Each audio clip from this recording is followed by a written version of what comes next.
ଅତିଥି ଗ୍ରହଣ କରିବେ। ଅନେକ ଘରୋଇ ଚ୍ୟାନେଲ ପ୍ରାର୍ଥନାର କଥା କୁହନ୍ତୁ, ଅନେକ କାର୍ଯ୍ୟକ୍ରମରେ ଆପଣ ତାଙ୍କୁ ଭେଟିଛନ୍ତି ଏବଂ ତାଙ୍କର ନୃତ୍ୟ ପ୍ରତି ଯେଉଁ ନୈବେଦ୍ୟ ରହିଛି, ଯେଉଁ ସମର୍ପିତ ଧାରା ରହିଛି, ତାହା ନିଶ୍ଚିତ ଭାବରେ ଅନେକଙ୍କ ପାଇଁ ପ୍ରେରଣା ଏବଂ ଆମେ ଧନ୍ୟବାଦ ଦେବା ପାଇଁ ଚାହିଁବୁ। ଏଭାନ୍ସ ଡ୍ୟାନ୍ସ ଏକାଡେମୀରେ ସେ ପ୍ରତିଷ୍ଠିତ। ଆପଣ ସଭିଏ ଆଉଥରେ ଟିକେ ଜୋରଦାର ତାଳି ସହିତ ସ୍ୱାଗତ କରିବେ ମଞ୍ଚ ଉପରେ। ଆମ ଗହଣରେ ଉପସ୍ଥିତ ଅଛନ୍ତି ଏବଂ ଅନେକ ଦେଶ ବିଦେଶରେ ଯିଏ ଓଡ଼ିଶାର ଭିନ୍ନ ଭିନ୍ନ ପାଖୁଡ଼ାମାନଙ୍କୁ ବଖାଳି ଦେଇଛନ୍ତି, ବାସିଛନ୍ତି ଏବଂ ଓଡ଼ିଶାର କଥା, ଓଡ଼ିଶାର ଜୀବନ୍ତ ନୃତ୍ୟର କଥା, ଶାସ୍ତ୍ରୀୟ ନୃତ୍ୟର କଥାକୁ ଯେ ବାଢ଼ିଛନ୍ତି ନିଜସ୍ୱ ଶୈଳୀରେ।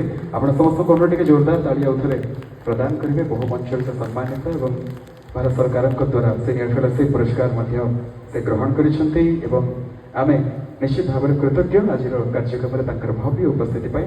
ଆପଣ ସମସ୍ତଙ୍କୁ ଅନୁରୋଧ ପୁଣି ଥରେ 2025 ପଞ୍ଚମ ବେଦ ଯୁବ ସମ୍ମାନ ଗ୍ରହଣ କରୁଛନ୍ତି ଶ୍ରୀ ଗୌରୀ ଶଙ୍କର ଦାସ ମହୋଦୟ, ବିଶିଷ୍ଟ ଯୁବ ଓଡ଼ିଶୀ ନୃତ୍ୟ ଶିଳ୍ପୀ।